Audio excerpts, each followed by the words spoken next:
and then the scars don't connect, but they're pretty close. Okay, so nobody warned me about this. Now I knew top surgery was going to be life-changing, but these five things had no clue. From weird sensations to curveballs, I'm about to be 100% real about everything I wish I knew before top surgery. Now, if you're somebody who has not had top surgery yet, or you have had top surgery and you just want to hear these things out, this video is for you. Before I hop into it, if you don't know me, my name is Kyle, aka Prince Kyle, don't forget it, and I have an Instagram as well as a TikTok and now a Facebook where I share my female to male transition as well as give tips for anyone that wants to hear about it. And if you stick around all the way till the end, I will show you a little sneak peek of my chest and my scars and kind of where I'm at like 6 years later. So, no more gatekeeping, let's hop into it.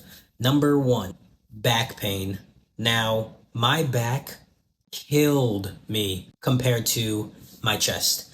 My chest, I don't know what the doctors did or like what medication they gave me, but my chest was completely numb, couldn't feel anything, no pain at all. It was all in my upper back, like so much so I could barely stand up.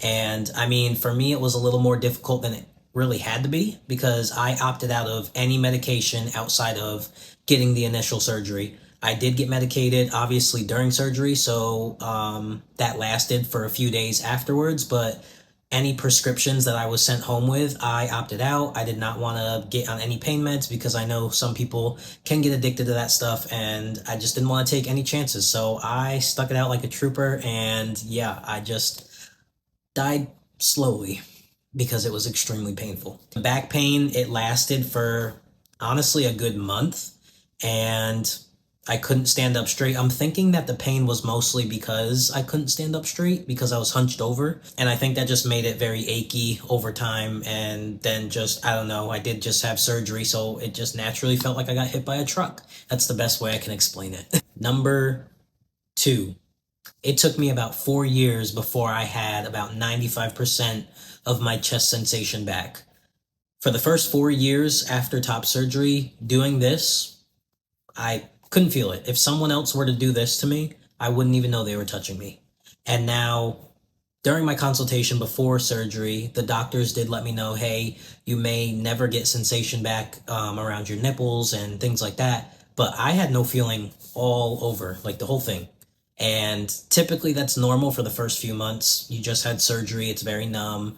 And sometimes it takes some of your nerves a bit of time before they reconnect with your body and brain and everything. But yeah, for me, it took about 4 years. And was I scared? No, it was just, it was what it was. I didn't really care, but I guess it would have been nice to know more detail about the sensation stuff. Cause again, the doctor for me, he only emphasized like, hey, you may not get nipple sensation, but like my whole chest was just, you could have just like right to the chest and I wouldn't have felt it. Maybe that's a good thing. Number 3. Now, I did kind of know about this one, but I wanted to add it in there because some people might not know about it and they may not know the things you can do in case it does happen. But number 3 is your nipples can reject. And luckily mine did not. My nipples are here to stay. But sometimes they can reject because you have to think they are completely detached and reattached. And your nerves have to work together to kind of fuse everything back together. And sometimes your nerves may just die off and they don't stay. But that's not that big of a deal. There are things you can do. You can get tattoos. You can get them tattooed on. And honestly, that was kind of the route I was going to go. That was like my backup plan just in case. But I didn't have to do that, and mine did survive. And then some surgeons don't even offer you to keep your nipples. Sometimes when you get top surgery, that's not even an option. So always good to like look and research and see backup plans, but the most common is definitely the nipple tattoos. The one thing that I did not know though was the way that they healed. For me, I can really only speak for my black trans guys, but for us, the pigment takes a while to come in. So naturally, most of our nipples are like a dark brown, darker than our regular complexion. And when I had top surgery, they were completely pink. Like I'm talking like pink, like almost hot pink. And then over time, after a few weeks, there were a couple brown spots. And then after that, just slowly and gradually, more pigment just started coming in, and eventually they just completely darkened the way they should have. And yeah, definitely was not aware about that, but it was kind of cool to watch, and I kind of wish they stayed pink because I thought it was unique. But yeah. Number 4, the phantom pain. Y'all, I still get phantom pain. If you don't know what that is, it's pretty much when you lose a body part, a limb, whatever, or you get something removed and your body still thinks it's there. So you feel pain. And it's weird because you're not actually feeling pain, but you are feeling pain. So sometimes when I get, like, I don't know, it's so hard to explain, but sometimes I'll just get random pain and there's nothing there. And then even besides the pain, sometimes I'll just feel like I still have breasts and I don't. Super weird feeling, but kind of cool. Our bodies are so crazy, but yeah, phantom pain is a real thing, and that can happen for a lot of people even outside of top surgery. Like if you've lost an arm or a leg, phantom pain is a very common thing. So if that happens to you, don't be worried. It's pretty normal. And then last but not least, number 5, I couldn't hit the gym for about 3 months. And this is one of the most frequently asked questions I get based around top surgery. They asked me, like, hey, Kyle, how long was it until you could work out again? And this is going to be different for every single person. No two people are alike. So that question is extremely hard to answer, especially because I'm not a doctor. I'll never tell you when you should or you shouldn't be working out.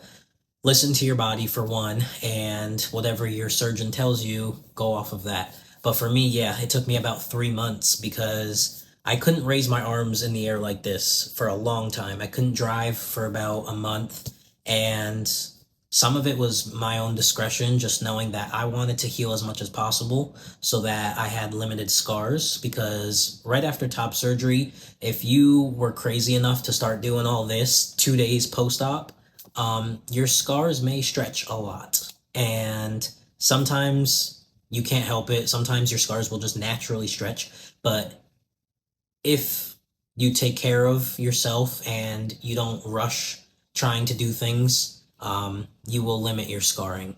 And so I wanted to be extra safe, and just knowing my body, I knew that I wasn't ready. And so, yeah, it took me about 3 months before I could start hitting the gym. And it was horrible. It sucked. I lost a lot of muscle, I lost a lot of weight, but it was all worth it because in the end, I'm very happy and pleased with my scars. So that was all 5 of the things that I wish I knew before I had top surgery.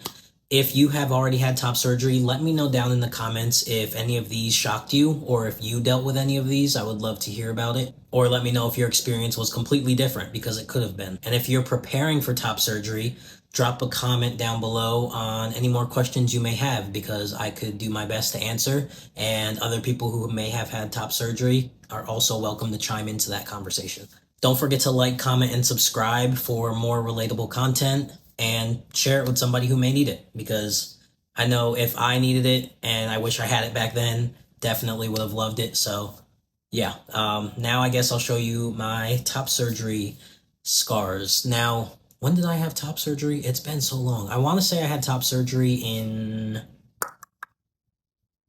2018.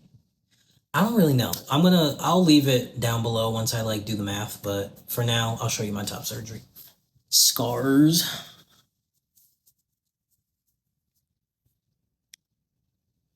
I'm very pleased. Not too bad. I had a double mastectomy, and the scars healed pretty well. Right here, you might be able to see it, I don't know, but there used to be little drain scars right there, but they were super tiny. And then the scars don't connect, but they're pretty close. And yeah, the nips are nipping. So again, I hope you enjoyed this video, and until next time, peace.